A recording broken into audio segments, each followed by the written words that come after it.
ইলেকশনের ব্যাপারে chief adviser যে অস্পষ্টতার কথা আপনারা বলছেন, আপনাদের মানে মোটা দাগে কথাটা কি যে ইলেকশন কবে চান?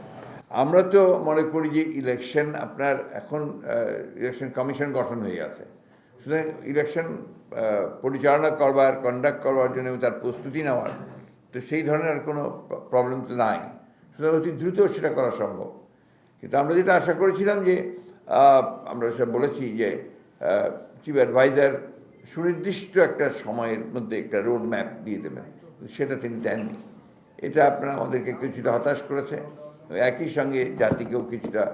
আর তারপরে তার প্রেস সচিব যে কথা বলেছেন, এই কথাটা আবার সাংঘর্ষিক কথা হয়ে গেছে। তিনি বলেছেন যে আপনার 25-এর শেষের দিকে অথবা আপনার 26-এর প্রথম দিকে চিফ অ্যাডভাইজার বলেছিলেন, আর উনি বলছেন যে জুনের মধ্যে নির্বাচন হবে। তো এক্স্যাক্টলি আমরা বুঝতে পারছি না যে কোনটা সঠিক। এটা তাদের তাদের তাদের বক্তব্য, তারা কি কি দৃষ্টিভঙ্গি কীভাবে বলেছে তারা বলতে পারবে। আমাদের দৃষ্টিভঙ্গি খুব পরিষ্কার।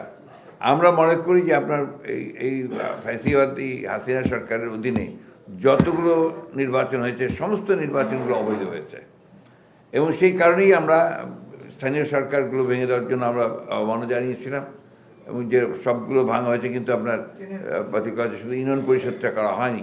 আমরা সেটারও দাবি জানিয়েছি ইউনিয়ন পরিষদে অবিলম্বে এটাকে আপনার বাতিল করা হয়েছে। এই বিষয়টা নিয়ে আমরা কথা বলেছি। আমরা মনে করি যে এই বিষয়ে সবচেয়ে বড় ভূমিকা পালন করা দরকার আপনার